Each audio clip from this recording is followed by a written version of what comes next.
Well, of course, the lockdown was sudden, and there was no time to prepare.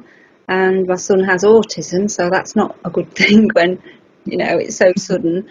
So that caused quite a bit of anxiety, to be honest. And then being at home because the school was closed, and there was lots of work that seemed mountains of it coming in every day, which was overwhelming for me.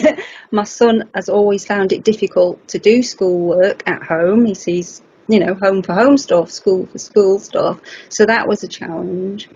And then of course any groups that my son used to attend, then they'd stopped as well, and you couldn't understand why, and that was quite frustrating.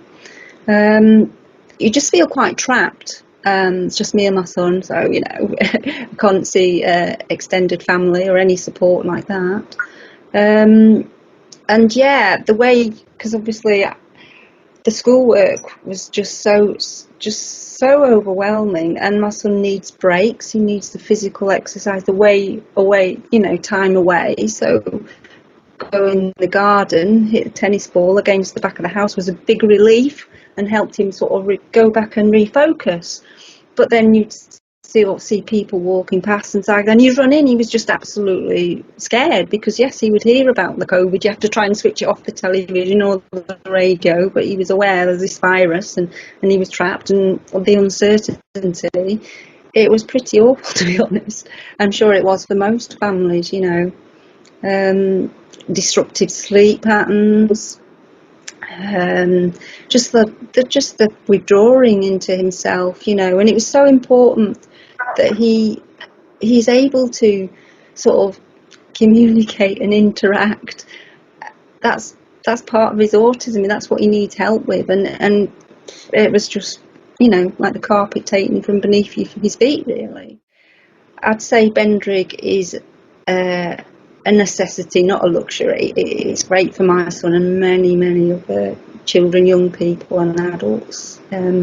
Yeah, and to get involved in the activities, you could see this sort of confidence suddenly grow, and esteem, and laughing and smiling. Not seen that for months. It was great, brilliant. We came for an afternoon where we had activities, and we were prepared.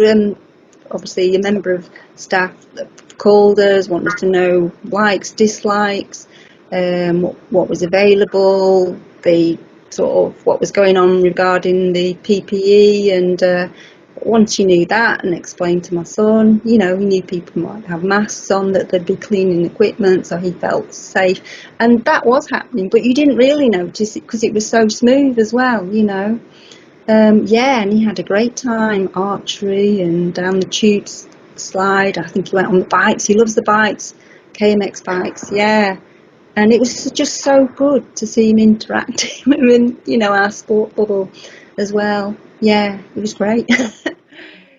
We've met about on 3 family weekends, actually. Yeah, my friend lives in Barrow with her family, yeah. And her son comes with 2 sons, and one has quite complex needs.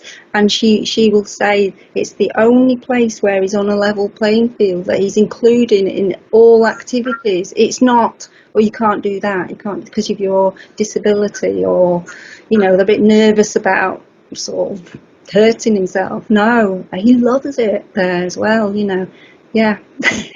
So that's good that we've made these lifetime friends as well, definitely. Yeah, I mean, I was impressed with how Nick's been at the helm and steered Bendrigg through the COVID pandemic, whatever was thrown at him, and that the whole staff team came together and were creative in their problem solving to what can we do, because behind it is the inclusion, the passion, yeah, it's just fantastic place and team.